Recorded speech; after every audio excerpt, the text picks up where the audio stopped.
নমস্কার। যদি অতিরিক্ত কষ্টের মধ্যে থাকেন, কোনো কর্মে কোনো কিছু সাফল্য পাচ্ছেন না, তারা শিব দরবার চলে যান।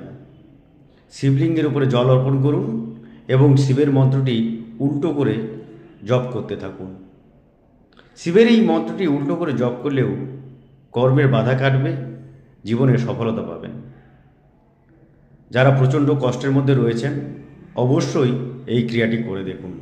দেখবেন জীবনে সাফল্য পাবেন, কর্মজীবনে বাধা কাটিয়ে নতুন কর্মজীবন পাবেন, কেরিয়ার লাইফ সাকসেস হবে এবং যে কোনো পরিস্থিতি থেকে আপনারা মোকাবিলা করতে পারবেন এই মন্ত্রটির মধ্যে। শিবালয়ে গিয়ে শিবালয়ে বসে আপনি এই মন্ত্রটি 108 বার বা 28 বার করে জপ করতে থাকুন।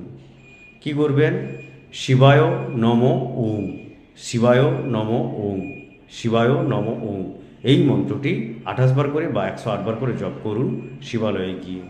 দেখবেন আপনারা অতিরিক্ত চিন্তার হাত থেকে বাঁচবেন। নমস্কার, ভালো থাকবেন।